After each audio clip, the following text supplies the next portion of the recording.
예, 법원행정처장님, 예. 제가 이렇게 말씀을 들으면서 현실 인식에 좀 많은 문제가 있다라는 생각이 좀 듭니다.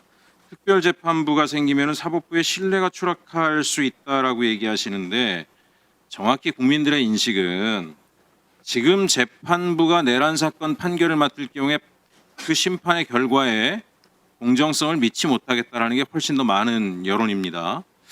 왜 이런 여론이 형성되는가에 대해서 저는 어쨌든 우리 사법당국 자체가 자정 능력이라든가 이런 부분들이 많이 상실돼 있고 제 식구 감싸기를 과도하게 하고 있다는 생각이 듭니다. 아까 제가 윤남근 판사 이야기를 했습니다. 정대택 씨 사건과 관련해서요. 대법관 후보 물망에도 올랐던 분으로 알고 있습니다. 명망이 높은 분인데 어쨌든 정대택 씨와 최은순, 김건희의 엄마, 윤석열의 장모 최은순 사건에서 법정에서 최은순에게 무죄 선고를 내려버리고 여러 논란이 있었음에도 불구하고 정대택 씨를 법정 구속을 시켰던 그 윤남근 판사가 얼마 뒤에 그 부인이 김충식, 최은순의 내연남에게 23억을 입금을 하고 그 입금된 돈으로 그린벨트를 공동 소유하고 공동 소유한 땅에 그린벨트를 해제시키고 해제된 그린벨트 옆에 군부대를 이전시키고 막대한 시세 차익을 누리는 이런 것들을 우리가 사법거래로 볼 수 있지 않겠습니까? 이 내용이 각종 언론에 나왔음에도 불구하고 저는 사법당국이 관련해서 조사를 한다거나 유감을 표명한다거나 이런 조치를 하는 것을 단 한 번도 본 적이 없어요. 이런 상황에 어떻게 국민들이 우리 사법부가 내란 세력에 대한 판결을 공정하게 할 것인가 라고 하는 것을 믿겠습니까? 이것이 윤남근 하나의 문제이겠는가 라고 하는 의구심을 많은 사람들이 갖고 있습니다. 이런 부분에 대한 것들을 먼저 입장 표명을 하시는 게 맞지, 제가 여기 입장 표명 보내신 거에 보니까 전부 다 어쨌든 별도의 재판부가 생기는 거에 대한 우려만 잔뜩 써놓으셨는데 궁극적으로 지금 가장 심각한 문제는 현 재판부를 믿지 못하겠다라고 하는 국민 여론에 대해서는 분명한 입장 표명이 없다라고 하는 것에 저는 대단히 유감스러운 말씀을 좀 드리고 싶습니다. 관련해서 이 비슷한 이유인데요. 법무부 장관님께 여쭙겠습니다. 예. 지금 제가 열린공감TV에서도 봤지만 우리 백혜령 경정도 끊임없이 주장을 하고 있는 것이 지난번 말레이시아 마약 사건 같은 경우가 검찰이 나서가지고 특히 심우정 전 검찰총장이 인천지검장을 할 때 검사들을 동원해서 이 수사를 무마시켰다라고 하는 얘기가 온갖 언론에 다 나오고 있는데 검찰 내부에서는 이 부분에 대해서 감찰을 하고 있는지 조사를 하고 있는지 아무런 반응이 없습니다. 저는 이런 사항들에 대해서 장관님께서 철저하게 법무부 내부의 조치를 통해서라도 철저한 조사가 필요하다 그런 말씀 꼭 드리고 싶습니다. 예, 그 관련해서는 기존에 대검에서 이 합동수사본부를 만들어 조사를 하다가 또 동부지검의 우리 이문정 검사장님께서 또 나름 또 국민들이 많이 기대를 하고 있지 않습니까? 그래서 이문정 지휘권자를 동부지검 이문정 검사장으로 바꿔갖고 동부지검의 그 수사본부를 두고 지금 지휘하고 엄격하게 수사를 좀 하고 있습니다. 네. 위원님, 저도 답변을 최 의원님 답변을 간략하게만 말씀을 드리겠습니다. 그래서 이제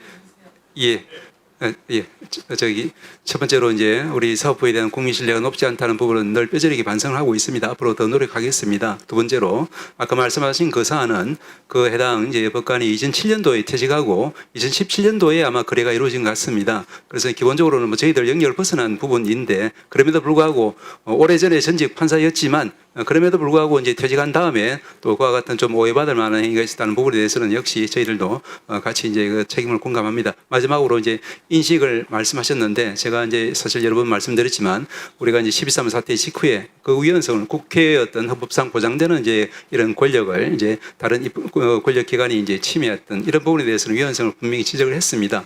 우리 사법부가 국민의 어떤 건전한 헌법의식하고 달리 가지는 않다는 말씀만 꼭 드리고 싶습니다. 제가 이제 그쪽 업계에 능한 사람들의 얘기를 들으니 현직 법관과 사법과를 할 때 재판 결과 이후에 몇 년 안에 하게 되면 여러 가지로 인해서 추적을 당할 수 있기 때문에 퇴직 이후에 일정 기간을 두고 거래가 이루어진다고 하고 그걸 통상 파킹이라고 이야기한다고 하더라고요. 그래서 어쨌든 간에 퇴직 이후에 이루어진 일이라고 할지라도 절대 좌식해서는 안 될 일이라고 알겠습니다. 생각하고 예. 그런 것들이 국민들 불신을 만들고 있다는 것에 유념하겠습니다.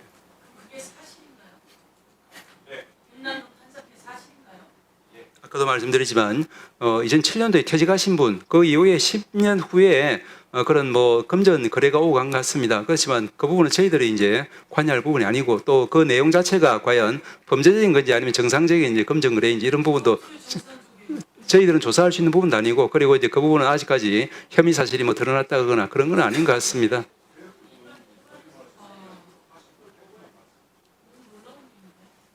법원행정 처장님, 예.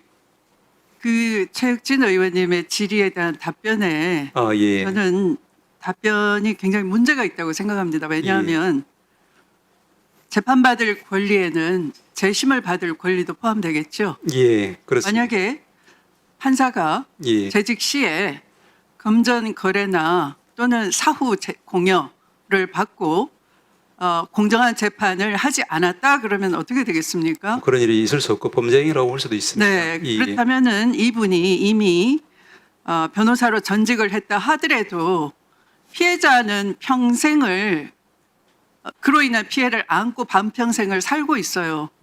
그로 인한 범죄 이익을 누린 사람은 대통령 가족이 됐어요.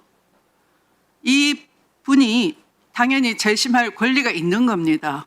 만약에 그런 조사를 하셔가지고 재판의 공정성을 해야 할 만한 조사 결과가 나온다면 그걸 가지고 당연히 재심을 청구할 수가 있겠지요. 예. 그러니까 관여할 바가 아니다라는 건 잘못된 겁니다.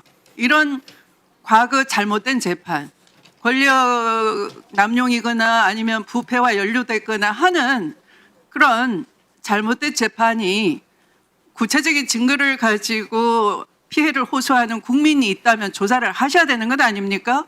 그런 것을 공익적으로 고발하는, 국민을 대신해서 고발하는 자리가 이 국회이고요. 그걸 지금 최혁진 의원이 해주신 겁니다. 그러면 한번 오늘은 잘 모르시는 사안 같습니다. 그렇습니다. 면밀히 조사해 보시고 제가 볼 때는 상당히 합리적으로 근거가 있는 의혹 제기입니다. 단순히 의혹 제기 수준이 아닙니다. 한번 조사해 보시길 바라고요. 그런 의미에서 이러한 사법 피해자, 그러니까 검사 판사의 비위에 대해서는 지금은 법 체계가 공수처가 조사 권한이 있지 않습니까? 예. 네, 기소도 할 수 있죠. 예. 과거에는 그런 제도가 없었습니다. 그렇다고 면책되지는 않습니다. 왜? 피해자는 살아있고 재심받을 권리가 여전히 있기 때문에 그런 차원에서 법적 권리 구제를 위해서 어떤 조치가 가능한 것인지 지금은 국민주권정부입니다. 국민주권정부에서는 사법부도 전향적인 태도가 필요합니다. 예. 그냥 당사자가 복관을 하다가 전직을 했다, 변호사를 하고 있다, 우리 식구가 아니다, 그것으로 다 이해받을 수는 없지 않겠습니까? 예. 네. 자, 그러면